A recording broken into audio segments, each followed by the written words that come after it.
শিক্ষাবর্ষ আসতেছে, সেই শিক্ষাবর্ষে আমরা প্রায় 8টি ফুটবল, ক্রিকেট থেকে শুরু করে 8টি ইভেন্টকে আমরা জাতীয় শিক্ষাবর্ষে বাধ্যতামূলক করছি। অ্যাকচুয়ালি আমি যে বিষয়টি বলতে চাই, এখানে আমাদের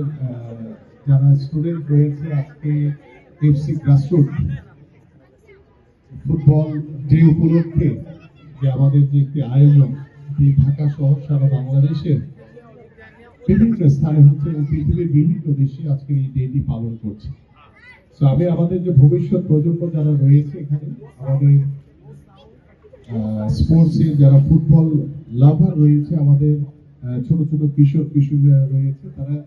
সকাল থেকে দীর্ঘক্ষণ তাদের অভিভাবকদের উপস্থিতিতে, বাবা মাদের উপস্থিতিতে তারা যে দীর্ঘক্ষণ যে ফুটবলের প্রতি তাদের যে ভালোবাসা, তাদের যে প্যাশন, সেটা কিন্তু ইতিমধ্যে প্রমাণিত হয়েছে। তো আমি বিশেষ করে আমাদের অভিভাবকদের উদ্দেশ্যে বলবো যে শুধু it is not a day for football, it is actually looking forward to our football, how to develop our football, so that আমি আশা করি যে আপনাদের সহযোগিতার মাধ্যমে আমাদের যারা কিশোরীরা রয়েছে, ভবিষ্যৎ প্রজন্ম রয়েছে, শুধু একদিনের জন্য না, আপনারা মাঠে আসেন, আপনাদের সন্তানদেরকে মাঠে নিয়ে আসেন, আমরা আপনাদের পাশে রয়েছি। এবং আমাদের মাননীয় প্রধানমন্ত্রী ইতিমধ্যে জানেন নতুন স্পোর্টস শুরু করেছে সারা বাংলাদেশের আমাদের এই 12 থেকে 14 বছর বাচ্চাদের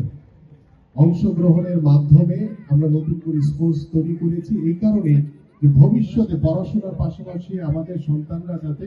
খেলাকেও যাতে পেশা হিসেবে বেছে নিতে পারে, এই কারণে আমাদের এই কার্যক্রম শুরু। পাশাপাশি আমাদের যে নেক্সট শিক্ষাবর্ষ আসতেছে, সেই শিক্ষাবর্ষে আমরা প্রায় 8টি ফুটবল, ক্রিকেট থেকে শুরু করে 8টি ইভেন্টকে আমরা জাতীয় শিক্ষাবর্ষে বাধ্যতামূলক করছি।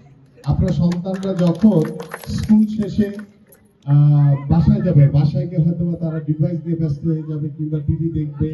এটসেট্রা এটসেট্রা, যেটা হয় আমাদের বাসার এখন বর্তমানে। বাট আমরা যখন জাতীয় শিক্ষাক্রমে খেলাকে বাধ্যতামূলক করে দিব, আপনার সন্তান যখন বাসায় যাবে, আপনি তাড়াতাড়ি করে মাঠে পাঠাবেন, কারণ ওই মাঠে না গেলে সে পরীক্ষা ফেল করবে। আমরা সেই রাস্তাটি তৈরি করতে যাচ্ছি, যাতে বাচ্চারা যাতে এসে, আমার সন্তানরা যাতে এসে মাঠে খেলা করে তারা যেভাবে নিজেদেরকে সুস্থভাবে গড়ে তুলতে পারবে, ঠিক তারা ডিভাইস থেকে দূরে থাকবে, পাশাপাশি আমরা একটি মাদক মুক্ত সমাজ করতে পারবো। তো সেই খেলার মাঠের জন্য বা খেলার সেই সুযোগ তৈরি করে দেওয়ার জন্য খেলার মাঠ দরকার। আমরা ইতিমধ্যে মাননীয় প্রধানমন্ত্রীর নির্দেশে আমরা সারা বাংলাদেশের মাঠ সংরক্ষণ করার জন্য ইতিমধ্যে কার্যক্রম শুরু করছি। তো আশা করি যে ইনশাআল্লাহ খুব দ্রুত সময়ের ভিতরে, আমাদেরকে একটু সময় দেন, কারণ আমরা এটা রাতারাতি চেঞ্জ করতে পারবো না, একটু সময় দেন, আমরা মাঠ তৈরি করে খেলার উপযোগী মাঠে যাতে আমাদের সন্তানরা ভালোভাবে খেলতে পারে সেই প্রস্তুতি আমাদের রয়েছে।